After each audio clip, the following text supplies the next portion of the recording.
Alrighty, welcome back to Real Cast Fishing. Your host, Glenn, with the City of Island Fishing Field Team, COAF Field Team on YouTube. Yeah, alright, this round, just doing some, just podcasts that we just go and, well, we're just rambling about fishing. And in this case, well, we got some rain out there, it's kind of chilly. They did stock one of the local ponds up the road from us, but unfortunately, yours truly didn't make it there today. It's kind of chilly and it's raining, and well, I'm staying indoors right now. But I can always still talk about fishing, and in this case, we're talking the Bait Finesse style fishing, Bait Finesse Systems Fishing, BFS, aka Ultralight Baitcasting, where we're using bait casting gear to cast very light lures. In some cases, under a gram. Excuse me. Over the course of the past few weeks or so, I've done some videos with the Bait Finesse style fishing, as well as some, well, on our YouTube channel, COAF Field Team on YouTube. There's, I found out there's some things I can do with the collab function, and I can do some humorous videos as well as some fishing tip videos in there. So I've been kind of playing around with that, so do check those out.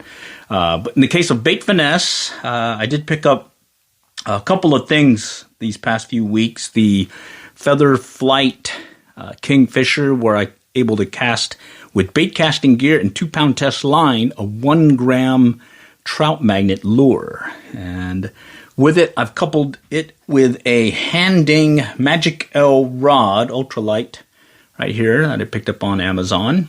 And for those that are listening in on the podcast, I'm just showing the rod as well as the Kingfisher reel on the rod itself.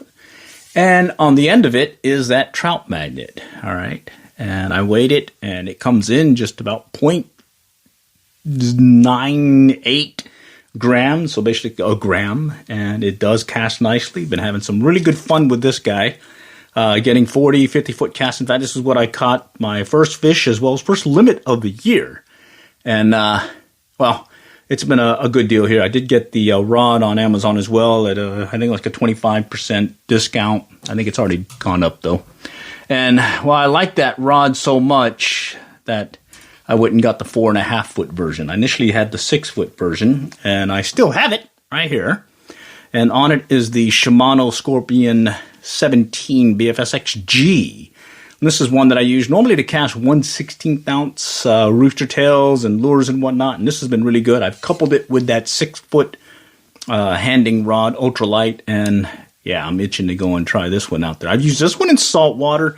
Had some real good success with it. I think I have about 4-pound test on it right now. So that's some new stuff over the course of the past few weeks that I've picked up. Additionally, I took one of my Casking Zephyrs. So I've got 2 of them. The BFS Casking Zephyr. I think they're out of stock right now, but here they are. And I'm just going to describe it. I have one that is mounted on the Bass Pro Shops Micro Light fiberglass rod, 4.5 foot or so. And then I have the other one mounted on an old, let's see what it says, lightning rod, Berkeley lightning rod that I picked up over 30 plus years ago. And one has the reel clicker, this one right over here on my right. It has that reel clicker feature. And on the one that I have right here, doesn't have a reel clicker feature, but I did switch out the bearings with some, they're called high-speed spool bearings. And it's been a game changer for this one. I can cast 1/16 ounce rooster tails and whatnot with no problem. But throw this baby on here, and I've actually cast 2 split shot. So basically 1/48 ounce, no problem. 1/24th ounce lures, weights, and whatnot. Easily, I just went out there in the front yard just to try it out, and I'm casting a little 2-gram lure right here. I'm casting that one easily 50 feet, accurate, and no problem with the spool speed, and just cranking out there. This been a definite game changer when it comes to upgrading your BFS style reels. In the case of the Scorpion the Shimano Scorpion BFS XG. I haven't done any modifications there, as well as the Kingfisher. Those I tend to like just buying it and not making any modifications, just because I just want to see what it is right out of the box. Because basically I just want to simulate, or I take the approach of, hey, I'm an average Joe. I'm just going to go and buy the gear, put it on the rod, and just go fishing and just see what happens. Don't really want to tweak anything, customize anything. I just want to be able to just fish it. And, well, I've been beating up the gear, so let's see how these next few weeks go. I can probably beat those up pretty well, too, because I have a tendency not to... I don't take care of my gear as much as I should. I do lubricate them and whatnot, but basically it's like one of these fire and forget arsenals where basically just keep using it, and the true maintenance you do is just some minor maintenance, but other than that, I expect it to last a season, if not more. All right? So that's where I'm at with the Bait Finesse gear. I did get a little digital scale to weigh different things, and right now the base lure that I'm using to compare how good I like a Bait Finesse Systems combo is based on that trout magnet. If it can cast a trout magnet, then it's the Ultralight combo. If it can cast a rooster tail, then it's basically one that I'll work with and be able to cast no problem. So if I have to go higher up, then I'm not really going to call that really ultralight bait casting, because I think 1/16 ounce is about the max you should go when it comes to this style of fishing. I am having some practicing a little bit more with that fiberglass one, because I like to flex on it. And what I'm looking to do there is be able to do these little flick casts where I just whip back and forth and it just shoots the lure out. For those tight spaces. I've been watching Tiny Tail on YouTube. It's a Japanese BFS style fisherman who does some incredible casting and incredible catches in these real tight spaces, and it's just amazing what that individual is doing. And I definitely like his videos, seeing what he can catch in these tight spaces with this type of gear. I still have the ultralight, or I still have the fly fishing gear. In fact, I do have my Euro Nymph / normal fly fishing setup over here. I'm going to probably pull that one out here in the next few weeks, especially because TRWD Fly Fest is coming up. You'll have to take a chance at looking at that place. It's going to be on the banks of the Trinity River over there at, I think it's the trailhead at River Park. And, well, they host it every year. I've not missed one since it started, and I thoroughly enjoy the atmosphere as well as the fishing opportunity. And I do like watching the big trout fly fishing contests, and I try getting some live video there. So I hope to be able to do it again this year, just so you can get an idea as to what you can and potentially catch on some fly fishing gear. And it does. It's a free event. Folks can come by, stop by, take a look at the different things that are being presented there. Fly fishing, fly tying, fly fishing seminars. A lot of things to take away from that, and I sure had a fun time. The Texas Freshwater Fly Fishing Brewfest, Fly Fishing and Brewfest. That's coming up. It's going to be over there at the Mesquite Convention Center, just down the road from us over here in Allen. And I went to it last year. In fact, I had a chance meeting with Tom Rosenbauer. Real nice guy. Just be able to just say howdy as we were passing by. And, hey, pretty cool seeing some folks out there like that. And they have a nice little casting instruction area where it's like a little casting lane, and you can see some really, really good fly casting and fly fishing instructors explaining how to do things. And hey, there's something that you can take away from it when you go there. There is the Texas Trout Fest. That's going to be down in New Braunfels. I think they're hosting it at the Lazy L&L campground. I've been there a couple of times to the campground. Never gone to the Trout Fest. Unfortunately, I'm not going to be able to make it this year. But I do listen out for some different happenings over there, and I'm suspecting there's going to be some good things to be happening there from a fly fishing standpoint. Here in Collin County, we're just north of Dallas, Texas. The trout stocking season really kicks off for us here in February. We do have Frisco that was stocked today. There are trout there at the Warren Sports Complex. I call it a lake. It's a pretty good sized location, or pond. That was stocked, and the next weekend, I believe it's going to be Prosper and McKinney, and then I think the next weekend after, it's going to be Murphy. That's going to get stocked.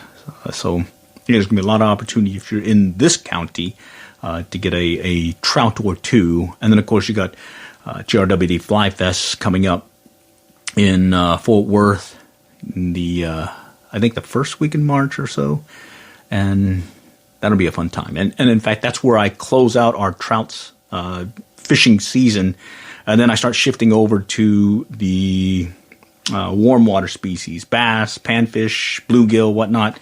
And guess what?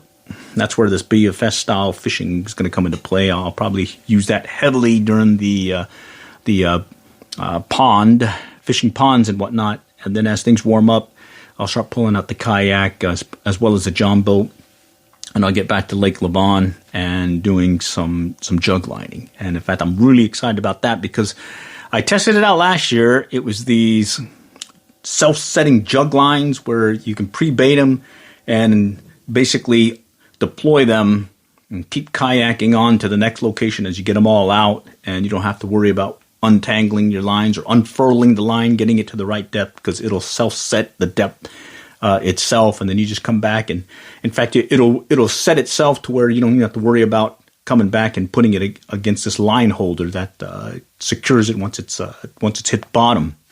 But I checked it just in case, and well, they went well last year. In fact, I converted pretty much most of my jug lines to use that self-setting setup. So more to come on that. I'll get some video out on that. And, well, that's going to be a fun time. Jug lining, use a cast net, go to the boat ramps, throw out the cast net, get some bait, and sure enough, you're ready to go. Oh, and I did get a trolling bucket to put the shad in and troll it behind me, and hopefully they'll stay alive. I can actually fish with some live bait when I'm jug lining. So fun stuff there. Anyways, getting back to Ultralight Baitcasting, aka BFS, Bait Finesse Systems Fishing. Some people asked about, what do you mean by BFS? Well, those initials stand for Bait Finesse Systems Fishing, and it's a concept that started in Japan for highly pressured areas for fish that were used to just seeing lots of pressure, lots of different lures and whatnot. And so the premise was use ultralight gear to present these tiny ultralight micro baits and lures and whatnot, so that they're more likely to strike instead of be spooked by larger lures and whatnot. So it's starting to take off. I believe it's taken off here in the States. I picked up mine for the first time about, I think it was like 2-3 years ago, and I started with one. Now I have 4, and didn't really break the bank on any of them because you can definitely spend some crazy money on them. But right now I've been really happy with the setups I've had, and the intent, at least for the pond fishing that's coming, especially with the bass spawn that'll be starting up as things warm up, as well as the bluegill starting to get on their little nest and beds and whatnot. I think this ultralight gear is going to come into play really well because I've got those 1/16 ounce rooster tails, super dupers. I do have some of these crankbaits that are 1/16 ounce, slightly above 1/16, as well as I do have some that are basically a gram. Like the trout magnet, and I'm really looking forward to seeing how that will play out this season as I work the spring season, where I'm targeting mostly ponds and little creeks and rivers here in our area. The setups that I use, I'll probably use this right here, this fiberglass one as my heavier casting one. Ever since I put those bearings in there, I can cast a lot lighter. 1/24 ounce or so is within reach with this setup. And then I'll have the Kingfisher. That one, I'm going to rely heavily on for fishing those really light lures, the 1 grammers. Oops, excuse me. Let me grab this real quick. I just dropped it over here off to the side. Okay, here we go. Right here. This one, I'm able to cast that 1 gram trout magnet. I even cast a fishing fly with this thing, a little producer that weighed just a little bit more than a trout magnet. And it does beautifully. Really like it. And I'm looking forward to seeing what I can do in fishing some of these highly pressured areas and presenting these micro baits and maybe getting a nice size fish or two. In fact, I did get a nice size bass on the fiberglass rod up in Oklahoma. Went about 7+ pounds. I was fishing a crankbait, not a ultralight crankbait, but it was still able to cast on that rod I was using. But it was ultralight gear I was using. And then I'm saving the Shimano when we make a run to the coast. This one's got the seal bearings and whatnot, and so it handles salt water no problem. You can wash it off and whatnot, rinse it, and keep it lubricated. I liked this one when I was working the lights under the piers for sand trout as well as speckled trout. And what was nice about that was I could put a tandem rig on there, the classic H&H spec rigs that I used to fish when I was as a kid living down on the coast, Texas coast, and this one does beautifully over there. What I am looking forward to now is I've got a little bit longer rod with a little bit more backbone to it, and I may see what this thing can do, maybe catching something bigger than speckled trout and sand trout. All right. So for those that are interested in getting started in ultralight bait casting, I've been following a couple of, I guess, trends that I picked up online. Well, you can go full bore and get some of those really expensive, $400 or $500 reels. But what I've seen right now is, at least what I've seen trending, has been the Feather Flight Kingfisher. That's that one that I just showed. That one is being like out of the box. You can cast trout magnets with it. The other piece is that Bait Finesse, the Casking Zephyr, for a lower price, $60 or so. You're able to pick up, and you should be able to cast 1/16 ounce lures, no problem with it. Once you get your thumb educated and you get it dialed in on the reel and your rod combo. The one that's catching my eye right now it's the Arc Gravity BFS reel.